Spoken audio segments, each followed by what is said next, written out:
Don't forget to like and subscribe to follow good stories. Seeing that Adele had finished writing her letter, Epony was surprised. Did you think of your reply so quickly? Adele responded, is there a problem? No, actually, it's better this way. I think we won't need any more consultations in the future. Epony replied. Adele suddenly remembered, if my brother is no longer helping me with dance practice, will there be a new instructor? Just then, Iger stepped in and said, starting today, I will be your instructor. This is not my usual role, but it will have to do for now. Adele was still surprised that Iger would be the one teaching her. He seemed like the last person who could be considered a skilled dancer. Nonetheless, she had to rely on Iger. I will serve you to the best of my abilities, he said. Since Cesare wanted her to master the waltz, they continued practicing the dance. The melodious music from the phonograph filled the room as Iger led her through the steps. Suddenly, Adele misstepped, but Iger quickly adjusted their position to help her regain her footing. His movements were a bit stiff,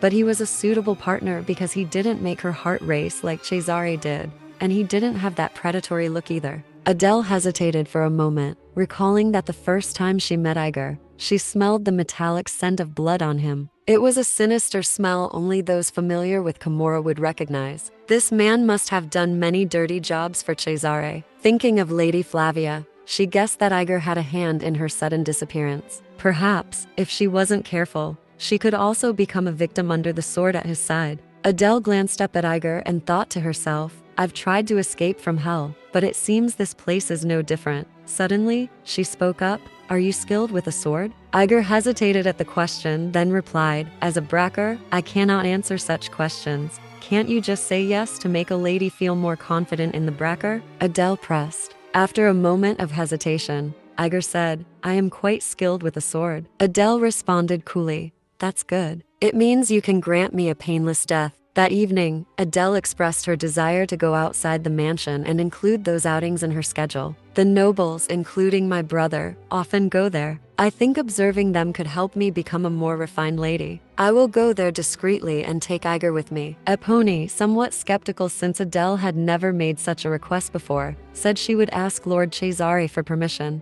With that, she left the room. Once the door closed, Adele was lost in her thoughts. Lucrezia is persistent. She won't be satisfied if I simply say I support her relationship with Cesare. I need to observe Cesare and provide her with the smallest details. Even if this plan gets discovered, Cesare will forgive me. He's that kind of person. After a while, Epony returned and announced, the young master has granted permission. However, he said, you must not neglect your dance lessons. The new instructor will arrive soon, so please prepare yourself. Adele replied, all right. The next day, Iger escorted her to a hill from where they could see the entire Buonaparty estate and observe Cesare. The Duke is going out, Iger noted. Below, Cesare was smoking a cigar as his guests gradually approached the front hall. Adele's eyes widened as she saw the guests. Mayor Lucy Gazzo, Lord Libby Rossi, the current head of the Rossi family, and Lord Zanini, the former chairman of Signoria. All were significant figures in Saint-Na. To Adele's astonishment, all these prominent people respectfully bowed to Cesare, and he merely nodded in acknowledgement. His cloak fluttered in the wind as the group followed him into the mansion,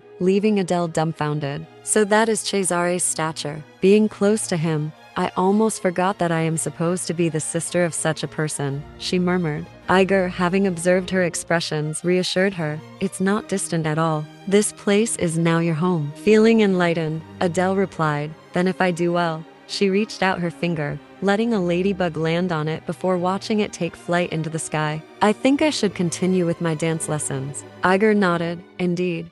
A new day began as usual, and Kasari had to handle the daily tasks. Suddenly, his assistant reminded him, my lord, the young lady's at 10 o'clock. Only then did he notice that corner, seeing Adele along with her aide hiding in the distance, observing him. Cesare thought to himself, what is she doing? I heard she wanted to leave the outer palace, but I didn't hear anything about her scurrying around me. The assistant pulled Cesare out of his thoughts. What would you like to do? Cesare casually replied, it doesn't matter. He knew full well that this had something to do with Adele's previous agreement with Lucrezia. Maybe she's planning to observe my routine and report it or something like that. A few days later, as usual, Kasari started a new day. scanning around for Adele. Behind the hill, Adele and the guard were hiding in the shadows. Adele seemed rather disheveled from hiding behind the bushes, with leaves still tangled in her hair. After spotting Adele, Cesare thought to himself, she's here today too, so persistent. With that, Cesare quietly turned his head away, recalling what Adele had said the other day.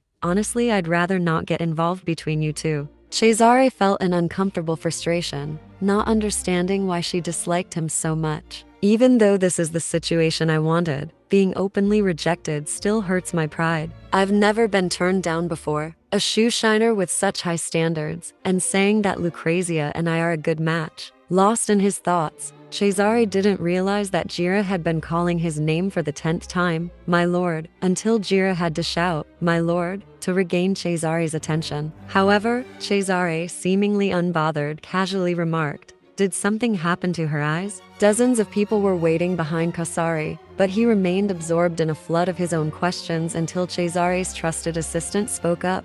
Why are you doing that? The guests are about to leave, and they're all waiting behind you. Unconcerned, he turned and walked away, leaving behind a single instruction. Then, if Adelaide asks about my schedule, don't tell her. Instead, encourage her to see me in person. Gigi didn't quite understand what was happening but still replied, yes, understood. That night, Cesare lay awake, pondering over the matter, reflecting on Adele's schedule through Eponi's report. The young lady has been studying very diligently lately. In fact, she studies even more in the evenings than during the day when she visits her teacher. The aide also reported, when the lady enters the restricted area, she practices dancing with me. She has become quite good at waltzing. Thinking about it, Cesare wondered, she has become good at waltzing? He recalled the last time they danced together, a moment they both genuinely enjoyed. Cesare couldn't believe that Adele didn't find any pleasure or affection in being around him. Maybe the deal with Lucrezia was just a ruse. Thinking this, Cesare found himself wondering just how much Adele had improved. The next morning in the study, Cesare was reviewing documents and listening to Gigi's report. Suddenly,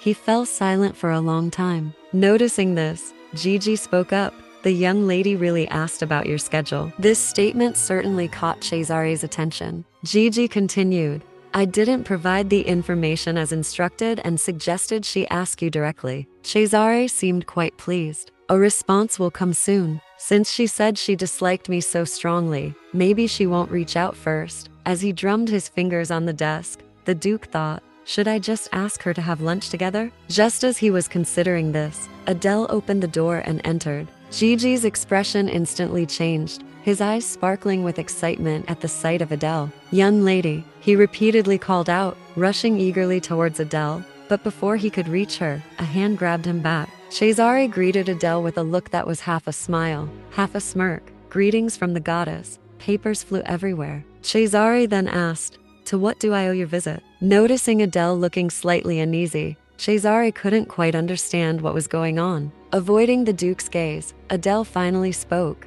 I wanted to ask if you have time tomorrow. Sometimes I want to share everyday moments with you as your sister. Adele, as if doing something suspicious, darted her eyes around and only dared to look at the floor while making her proposal. Upon hearing this, Cesare seemed displeased. The atmosphere suddenly became tense, as Cesare knew full well that Adele was lying. The Duke let out a sarcastic chuckle and responded, everyday moments? Adele hurriedly added, visiting places where many nobles can be seen. It would help me learn the etiquette of a lady, too. Noticing the hesitation in her voice, Cesare guessed that she was doing this to connect him with Lucrezia. Thinking this, the Duke made a proposal. There's one decent place. Adele, sweating, replied, if it's too much and I'm being unreasonable. The Duke immediately interrupted. Tonight, at midnight. Adele, confused, asked, at midnight? She wondered if Lucrezia could make it in time if she informed her about tonight's location. Thinking of this, she quickly asked the Duke, where are we going? Hearing her question, the Duke crossed his arms, a mysterious look on his face. It won't be fun if I tell you in advance. At exactly midnight, the Duke stood waiting for Adele at the castle gates. Gigi nervously asked, are you really going to take the young lady there? Cesare, while adjusting his attire, casually replied, if you wanted to stop me, you should have done it earlier. Gigi, helpless, said, what was I supposed to do when you're so angry every time? Even though she's from Kimurah, She seems naive on some days, probably because she's lived her life that way. At that moment, Adele appeared from behind, calling brother, dressed in a mysterious black outfit that accentuated her porcelain white skin. Adele still felt anxious about where the Duke was about to take her. The Duke's face darkened as he responded, "A nice place. Let's get going," he said as he turned away. Suddenly, Adele felt her whole body trembling. She nervously asked, "Are you perhaps going to sell me?" Hearing this,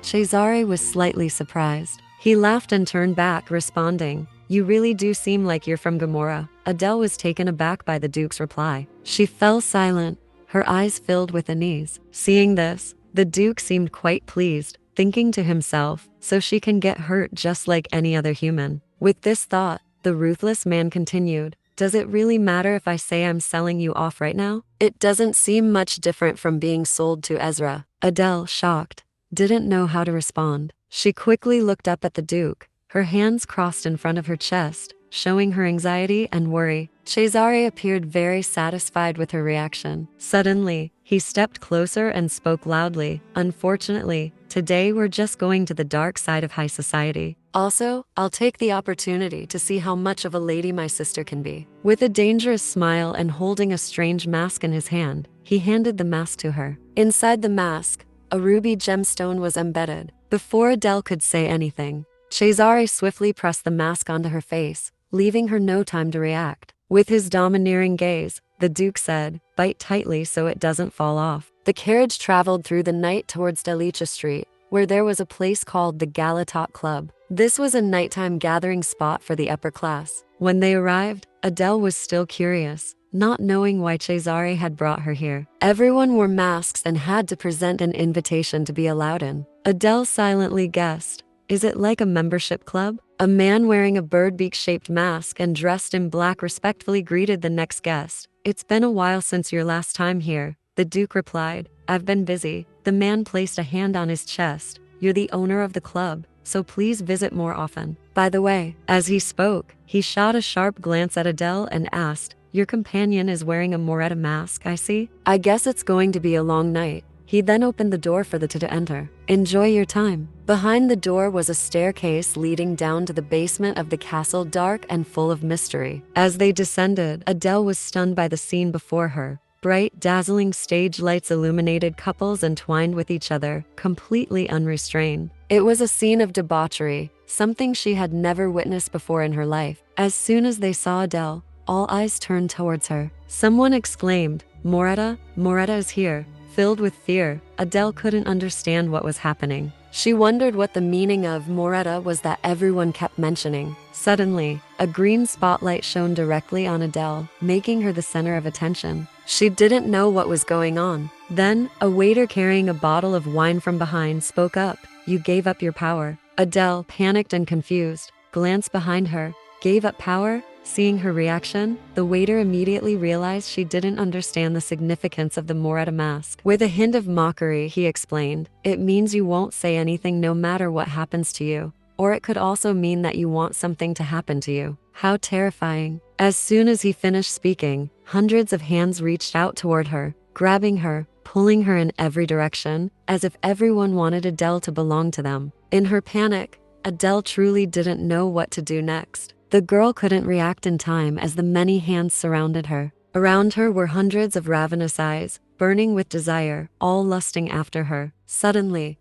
someone forcefully grabbed Adele's hand. This chaotic scene was all within Cesare's view. Gigi asked, "Do you want me to stop them?" The Duke's eyes remained fixed on her, observing her every move. After a long silence, he responded, "Let them continue." Now, as the center of attention, the poor, small girl bore the brunt of everything happening to her. Just then, a hand tried to grab Adele's shoulder but ended up pushing her down to the floor. Around her, the savage laughter of the nobles echoed. Adele's voluptuous figure attracted the gazes of many filthy men, and behind their masks, Adele seemed to show no emotion. She quietly stared at the crowd around her. Seeing Adele fall, Cesare was surprised, but he was even more shocked by her reaction to the situation. Gritting his teeth, he muttered, "It's driving me crazy," holding a glass of wine in his hand. Did he truly find this situation enjoyable? Glancing to the side, he noticed the man in the bird beak mask staring hungrily at Adele. Fueled by anger, Cesare immediately hurled his wine glass at the man and growled, "Get lost before I cut you." The frightened man apologized. Cesare turned his gaze back to Adele, noticing that her shawl had been taken from her at some point, leaving only her tears behind. Furious, Cesare gripped the railing tightly. "Just admit it. All men are the same. And the reason your eyes are set up here is because you don't understand reality. Whether you cry, run away, or cling to me." In the hall, Adele still sat there, silent, resigned, her entire body trembling. She was truly in a state of panic. Seeing this, Cesare grew even more enraged, thinking, "Even though you're trembling like that, why are you just standing still? You could at least fight back, just like when you came at me, trying to cut my throat." As he thought of this, Cesare suddenly remembered his earlier words. "Also, I'll take the opportunity to see how much of a lady my sister can be." This only made him angrier, so unnecessarily stubborn. Feeling that it had gone on long enough, the Duke spoke up. "The lady says she's leaving. Let's wrap it up." At this, everyone stepped back, leaving Adele alone there. As the Duke walked down the stairs, he casually remarked, "You seemed curious about high society, so I showed you. Did you find it interesting?" He looked at her as he said this. Adele was shocked by the Duke's words. She didn't understand what he meant. Tears kept streaming down her face, yet her eyes were filled with resentment, disappointment, and despair as she looked at Cesare. Seeing this, Cesare was very surprised. He truly didn't understand why. She's the woman who didn't cry even when she almost fell to her death from the rooftop. When she was attacked, she held up a pair of scissors at them. Adele was still shaken by the scene she had just witnessed, crying uncontrollably as if all her pent-up emotions were pouring out. Suddenly, the Duke spoke again. "Is this something worth crying about?" Hearing this, Adele truly didn't know what to say to this man. Then she abruptly ran outside, with Gigi chasing after her, calling back to Cesare, "I'll take you home." The Duke stood there alone, his face filled with contemplation and discomfort. "Why do I feel so awful now?" In a narrow alley, Adele cried out loud, thinking, he already knew. He knew that I was following him, and even the reason why. He warned me that if I overstepped my boundaries, he would send me to hell with just one finger. She recalled the scene from earlier when those filthy hands touched her, and at that moment, many thoughts raced through Adele's mind. Should I grab that bottle, swing it, and smash it? Or should I resist until the end? While I'm at it, I might as well show him how ladylike this little sister can be too. No, I have to be ladylike. If I act like a lady, as Cesare's sister, someone will rescue me. And that was why Adele simply sat there and endured everything. Back in the present, Adele cried and silently blamed herself. "I foolishly mistook myself for truly being Cesare's sister, but he didn't have to go this far. If he had just given me a hint, I would have quickly gone back to being a humble shoeshiner." Suddenly, Gigi arrived, feeling genuinely terrible at having to witness this. Looking at the pitiful girl in front of him, Gigi handed her a cloak and said, "He had me on standby nearby. There wouldn't have been anything as dangerous as you thought." Hearing this, Adele let out a bitter laugh, thinking, he is so omnipotent that a mere shoeshiner cannot fathom his intentions, nor should I even try. The more she thought about it, the more she cried. Wiping her tears with her hand, Gigi offered her a handkerchief. Adele used it to wipe away her streaming tears, also wiping away the humiliation she had endured to move forward. She suddenly asked, "Do I need to wash it and return it?" Gigi replied, "No," seemingly waiting for just that. She tossed the handkerchief aside as if she wanted to bury all these events deep within her heart. They walked towards the Duke, who was standing nearby. Adele, with her red, swollen eyes, apologized to Cesare while he stood there smoking a cigar. "I apologize. I showed you a side of myself that was less than ladylike." Ignoring her apology, Cesare responded, "Are you disappointed that you couldn't call Lucrezia? You wanted to arrange a natural meeting?" Adele was shocked that he knew her intentions. After a moment of silence, Adele spoke up, "If you decide to punish me, I will humbly accept it." As he puffed on his cigar, Cesare observed Adele's tear-streaked red eyes with a pensive expression. The more he looked, the more irritated he seemed to become. It was as if he wanted to say something, but in the end, he turned away and walked towards the carriage, leaving Adele standing there. On a bright, sunny afternoon, a little boy ran, crying and shouting, chasing after the carriage ahead, but he couldn't catch up. He cried in helpless frustration. Then his grandmother approached and gently called out, Cesare, everyone deserves freedom. At that time, the young boy didn't fully understand what his grandmother meant. Cesare woke up from that dream, thinking, I keep having these ridiculous dreams. A few days later, as usual, Gigi reported the daily schedule to Cesare. At 11 o'clock, there is a meeting with the head of the Arte family. You'll be having lunch with Lady Adelaide. Cesare, seemingly wanting to avoid Adele, asked his assistant, wasn't the lunch supposed to be with Port Duquesne today? Gigi replied, you postponed the meal with the young lady last time. Should I cancel it? I heard the young lady cried a lot yesterday. The Duke, still perplexed, questioned, what's so important about a shoeshiner crying? After a moment of silence, Gigi finally responded, is that so? The Duke, curious, asked, what are you trying to say? Gigi smiled and answered, just, since she's from Kimurah, I feel sorry for her. You can't even imagine what that place is like, my lord. People there have no family, no mother. You can't imagine how miserable their lives can become. People endure all kinds of horrible experiences there. Those who can't imagine the worst are the first to die in Kimurah. Hearing this, the Duke retorted,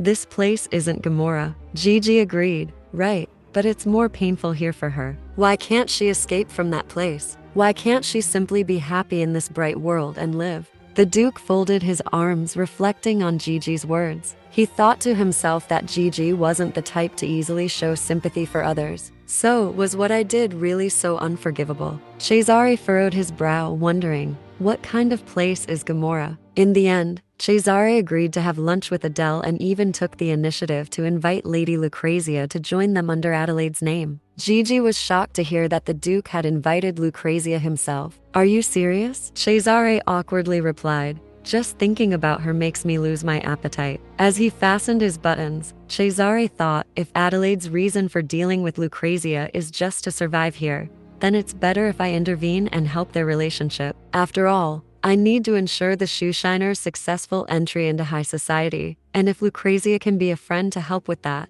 it will be much easier to secure her a place among the ladies. With this thought, Cesare let out a sigh, as if reluctantly accepting the situation. The servant's voice echoed, how bothersome, Lady Lucrezia della Vale has arrived. At a long dining table, Lucrezia and Adele sat across from each other. As soon as Cesare appeared, Lady Lucrezia excitedly greeted him, though her voice faltered, Lolo Lord Cesare. Adele also turned and smiled, greeting, brother, did you sleep well? Adele's eyes were red and swollen. It seemed Cesare only noticed that detail, thinking, did she cry all night? Seeing this, Lucrezia quickly interjected, I was talking about the debut ceremony with Lady Adelaide. Why you went there yesterday? Why you might have been a bit surprised. But it's something that must be done before debuting in society. Adele responded, I see, then turned her gaze to Cesare. Thanks to my brother, I was able to complete the ceremony safely. In hindsight, it feels like a good experience.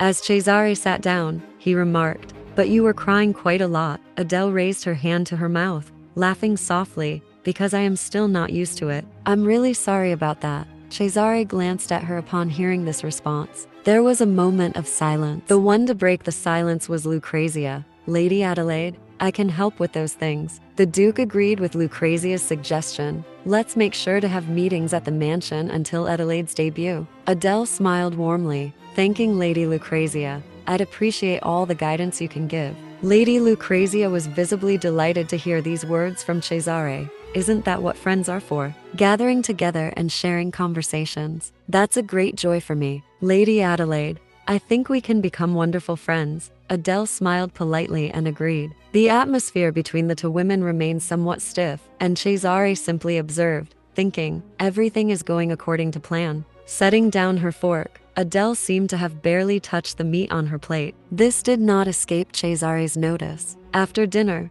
the sun had set, and Adele and Cesare saw Lucrezia off. Lady Lucrezia thanked the Duke for the dinner. Oh, Lord Cesare, I had such a wonderful time today. I enjoyed the meal and the walk too. Please don't worry about Lady Adelaide. She will surely become a beloved lady in high society. Cesare stood in silence for a moment, thinking, I need to make sure of this. Suddenly, the Duke leaned in close to Lady Lucrezia's ear, whispering something that left her visibly stunned. Be careful on your way, Lady Lucrezia. Hearing this, Her heart raced, and she became flustered, her words shaky and disjointed. Yes, I will take good care of Lady Adelaide. And about the upcoming birthday banquet for the Duke? Cesare responded. You must help her to attend that banquet. In her confusion, Lucrezia quickly agreed. Yes, I will help her. Then, Lady Adelaide, Lord Cesare, see you soon. With that, the Duke and Adele watched as Lady Lucrezia's carriage disappeared into the distance. The two stood there in silence, creating an awkward atmosphere. Suddenly, they turned to look at each other. Adele spoke first. Thank you for inviting Lady Lucrezia. I wanted to talk to her again sometime.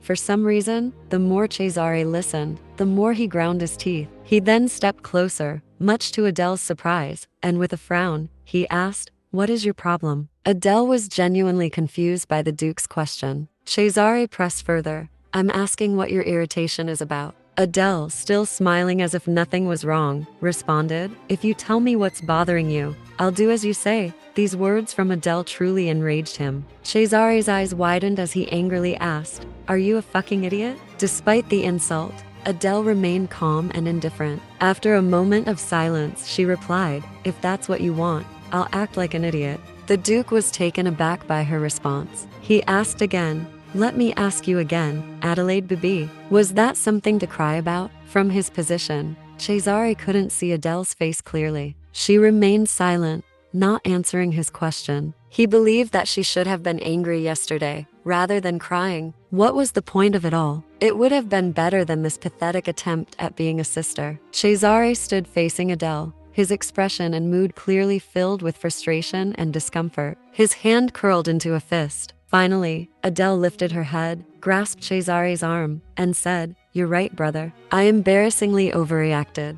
Please forgive me this once. It seemed she had to suppress all her true emotions just to say those words. If there's anything you dislike, I will fix it all. Surprised by Adele's action, the Duke let out a mocking laugh. Adele continued, I will do my best to meet your expectations from now on. In response, Cesare replied sarcastically, I suppose my sister finds it easy. Yet, Adele kept smiling, assuring him that she would do anything he asked. Unable to respond further, Cesare turned his face away from her. Adele pressed on, if you tell me to sleep, I'll sleep. If you tell me to eat, I'll eat. It's obvious. Hearing this, the Duke froze, stunned, as her words echoed in his mind, I'll do everything you tell me to. His face darkened as he realized, it's a clear matter I should have thought of before. Adelaide will be bound to Ezra because I want it. When I pushed her onto the bed, the shoeshiner who was ready to shove scissors at me, that same shoeshiner who cried just for being caught in the crowd but never leaned on me, she belongs to Ezra de la Vale. His thoughts finally aligned. The Duke responded, that's right. You're disgusting.